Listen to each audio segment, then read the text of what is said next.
Hi, my dear NEET UG aspirants. This is Manas Kanduja. Students and parents जो Uttar Pradesh NEET UG counselling में participate करने जा रहे हैं, आज के सेशन में हम राउंड वन के सभी रूल्स और जो प्रोसेस आपको फॉलो करना है उसको डिस्कस करेंगे। तो उत्तर प्रदेश एक ओपन स्टेट है, तो कोई भी किसी भी स्टेट के कैंडिडेट यहाँ के प्राइवेट मेडिकल कॉलेजेस के लिए एलिजिबल हैं। गवर्नमेंट सीट में अगर आप एडमिशन चाहते हो और आप उत्तर प्रदेश डोमिसाइल को बिलोंग नहीं करते तो आपको एमसीसी के थ्रू आना पड़ता है। King George Lucknow, RML Lucknow, इन सब कॉलेज में अगर आप पार्टिसिपेशन चाहते हो और आप पे यूपी डोमिसाइल नहीं है, तब आपको एमसीसी से आना है। बट शारदा, निम्स नोएडा, राम मूर्ति, रोहिलखंड में एडमिशन के लिए आप यूपी नीट के थ्रू ही फॉर्म भर सकते हैं। ओके, तो रजिस्ट्रेशन मुझे लगता है इस वीक या मोस्ट प्रोबेबली नेक्स्ट वीक से स्टार्ट हो जाएगा, मंडे ट्यूसडे तक। तो आपको राउंड वन के सभी रूल्स मैं इस सेशन में बता दूंगा, किस तरह से अपग्रेड होता है, सिक्योरिटी डिपॉजिट के क्या रूल्स है, ओके, नोडल सेंटर का क्या रोल रहता है। तो अगर हम बात करें वेबसाइट की, तो दो वेबसाइट है। एक डीजीएमई वेबसाइट पे नोटिस आते हैं और registration choice filling UP NEET website पे होती है। तो आप इस वेबसाइट को थोड़ा सा लिखोगे तो ओपन हो जाएगी गूगल के थ्रू, उसे बुकमार्क कर सकते हो। रेगुलर आपको यहाँ विजिट करना पड़ सकता है। और डीजीएमई वेबसाइट पे नोटिस अपलोड होते हैं। रजिस्ट्रेशन फीस 2000 रुपए है और वहां पे आप वही फोन नंबर और ईमेल आईडी दीजिएगा जो आप रेगुलर यूज करते हो। और ऐसा नहीं कि किसी पॉइंट पे वो बंद हो जाए, क्योंकि उस पर ओटीपी वगैरह आता है, वो नंबर अगर आपका मिस आउट हो जाता है तो आपको इश्यूज हो सकते हैं। तो 2000 रुपए किसी भी कीमत में आपके वापस नहीं आएंगे, ये उन्होंने पहले पॉइंट में लिखा है। रजिस्ट्रेशन मनी तो बस आपका एनटीए ने वापस कर दिया क्योंकि लीक हो गया था, वरना आज तक कभी एप्लीकेशन फॉर्म के चार्जेस रिटर्न नहीं आते। ओके, देन अगर हम बात करें आपके ऑनलाइन जब आप फॉर्म भरोगे तो कौन कौन से डॉक्यूमेंट्स आपको चाहिए, ये वो डॉक्यूमेंट्स नहीं है जो एडमिशन प्रोसेस में चाहिए, ये थोड़े कम है। जैसे हाई स्कूल की मार्कशीट, डोमिसाइल, इंटरमीडिएट सर्टिफिकेट, और आरक्षण के रिगार्डिंग, यानी आप ईडब्ल्यूएस हो या आप फ्रीडम फाइटर कोटा ले रहे हो, एससी एसटी हो उत्तर प्रदेश में, तो उसके डॉक्यूमेंट्स आपको अपलोड करने पड़ेंगे जब आप फॉर्म भरोगे रजिस्ट्रेशन का। तो ये डॉक्यूमेंट्स केवल रजिस्ट्रेशन तक के लिमिटेशंस में है। जब आपको कॉलेज मिल जाएगा तो कुछ अदर सेट्स ऑफ डॉक्यूमेंट्स होंगे, बट करेंटली रजिस्ट्रेशन के टाइम पे ये डॉक्यूमेंट्स की जरूरत है जो अपलोड होंगे। ऑब्वियसली इनकी फोटो आपको अपलोड करनी होगी। सिक्योरिटी डिपॉजिट 3 कैटेगरी में है। अगर आप केवल गवर्नमेंट मेडिकल कॉलेज के लिए कर रहे हो तो 30,000 रुपए देने हैं। अगर आप गवर्नमेंट प्लस प्राइवेट कर रहे हो या जस्ट प्राइवेट कर रहे हो तो 2 लाख रुपए। और अगर आप डेंटल के लिए प्राइवेट में देख रहे हो, बीडीएस में देख रहे हो, तो आपको 1 लाख रुपए देना होता है। ओके, 2 लाख रुपए में आप बीडीएस एमबीबीएस सब कुछ देख सकते हो। ओके, और 30,000 में केवल आप गवर्नमेंट सीट ही चॉइस फिलिंग में कर पाओ। ओके, तो अगर आप बीडीएस एमबीबीएस दोनों के प्राइवेट ऑप्शन को सीक आउट कर रहे हो तो आपको 2 लाख देने हैं। जस्ट बीडीएस के लिए 1 लाख। मैं गवर्नमेंट कॉलेजेस की करता नहीं, मैं प्राइवेट की करता हूँ, वो भी एमबीबीएस की। तो मोस्टली हमारा डिस्कशन प्राइवेट मेडिकल कॉलेजेस का एमबीबीएस के रिगार्डिंग रहेगा। ओके, सिक्योरिटी डिपॉजिट कभी भी ट्यूशन फी में इंक्लूड नहीं करी जाती। जैसे मान लो शारदा 15 लाख है, तो ऐसा नहीं होगा कि आप वहां पे 13 लाख दोगे, 2 लाख रुपए इसमें एडजस्ट हो जाएगा। ये 2 लाख अगले साल तक वापस आता है। एक तरह से गवर्नमेंट आपके पैसे जमा कर ले रही है बिना इंटरेस्ट के। अप्रैल, मार्च, कभी कभी मई, जून तक भी नहीं आता, आ जाता है। एक आध रेयर केस होता है जिन्होंने अकाउंट सही से नहीं दिया होता, इसलिए इन्होंने बताया है अपना ऐसा अकाउंट दीजिए जो हमेशा चलता रहे और आपका खुद का हो। साइबर कैफे से भराया, काउंसलर का अकाउंट दे देते कुछ, तो वो आएगा, वो आपको कब तक अपडेट देते रहेंगे, 9 9 महीने लग जाते हैं आने में। ओके, मतलब आज से इंक्लूड करें तो ऑलमोस्ट 9 महीने हो जाएंगे मार्च अप्रैल में। ओके, तो माय पॉइंट है, जो भी बैंक अकाउंट आप दे रहे हो आप कोशिश करना आप अपने पेरेंट का दे दो, आपका बन गया आप अपना दे दो, ताकि आप रेगुलर चेक करते रहो ना, आपका खुद का बैंक होगा, आप फोन पे कांटेक्ट कर सकते हो। ओके, तो काफी इसमें 2 लाख में इशू आ जाते हैं जिन स्टूडेंट्स के नहीं आते। तो एक ऐसा अकाउंट दे जो आपका काफी ज्यादा एक्टिव हो, आप उसे रेगुलर यूज करते हो। ओके, अब नेक्स्ट बात करी जाए फ्री एग्जिट की। तो फ्री एग्जिट क्या होता है, और एक और चीज, एमसीसी ने ऑनलाइन रिपोर्टिंग को, मतलब ऑफलाइन रिपोर्टिंग खत्म कर दी फिजिकल।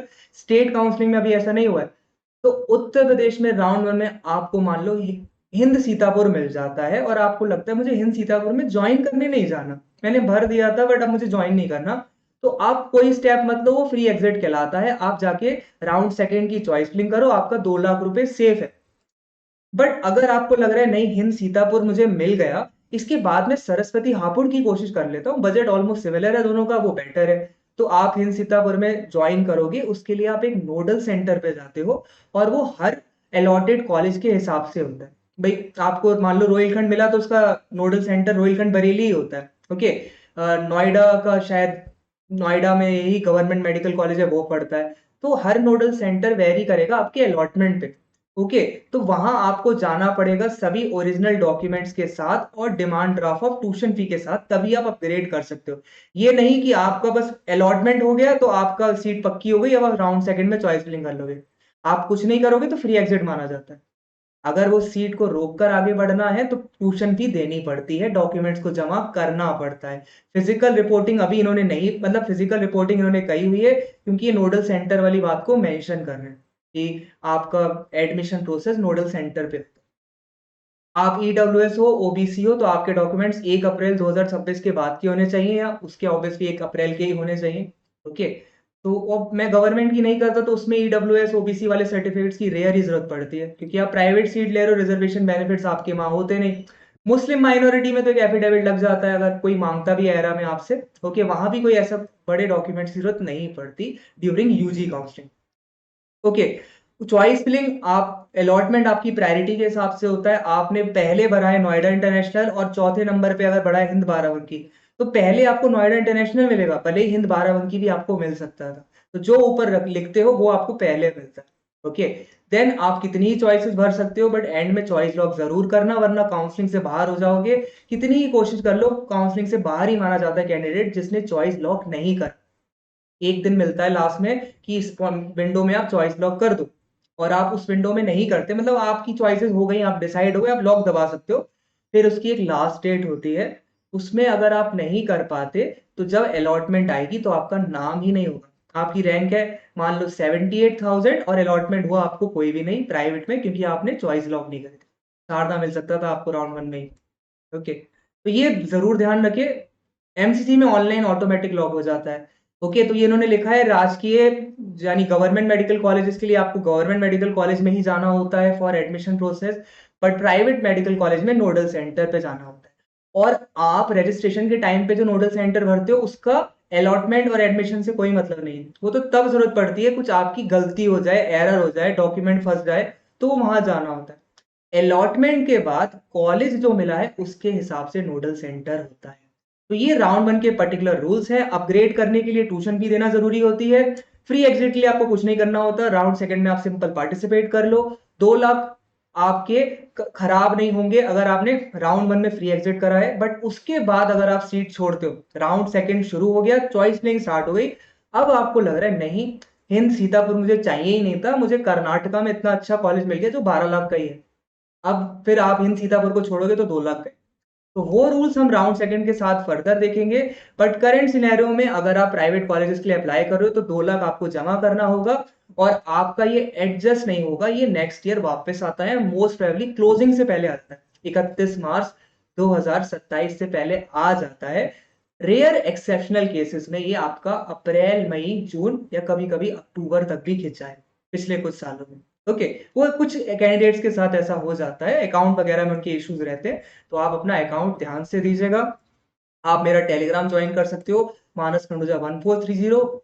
मैं व्हाट्सएप पे चैट सपोर्ट प्रोवाइड नहीं करता। व्हाट्सएप पे आपको सिंगल सेशन लेना है, आप रिक्वेस्ट डाल दो, सर मुझे एक 1-on-1 सेशन चाहिए 40 मिनट्स का, कॉलेज के बारे में सभी प्रायोरिटी केवल प्राइवेट एमबीबीएस की मैं करता हूँ, आप डिस्कस कर सकते हो कैसे ऐसे डीम के साथ मैनेज करें। आप कर्नाटका के साथ ऐसे मैनेज करना चाहते हो, मैं 3 ही काउंसलिंग करता हूँ, कर्नाटका, उत्तर प्रदेश टीम, किसी का भी सिंगल सेशन आप अब व्हाट्सएप नंबर के थ्रू बुक कर सकते हो। टेलीग्राम पे आपको सारी अपडेट्स मिल जाएंगी, नोटिस क्या चल रहा है यूपीडीजीएमई काउंसलिंग में, कर्नाटका स्टेट काउंसलिंग में, क्या एरर स्टूडेंट्स फेस कर रहे हैं, क्या आप ही वो एरर फेस कर रहे हो, वो सब चीजें आपको टेलीग्राम चैनल पे मिल जाती हैं। और व्हाट्सएप नंबर के थ्रू केवल सिंगल सेशन कॉल बेस जो रहता है वो बुक करा जाता है, 40 मिनट्स का है। आपको जब भी लग रहा है चॉइस फिलिंग करनी है, आज सर से 40 मिनट्स में सब समझ लेंगे, तो उस दिन आप अपना सेशन ले सकते हो। All the best, this was Manas Khanduja.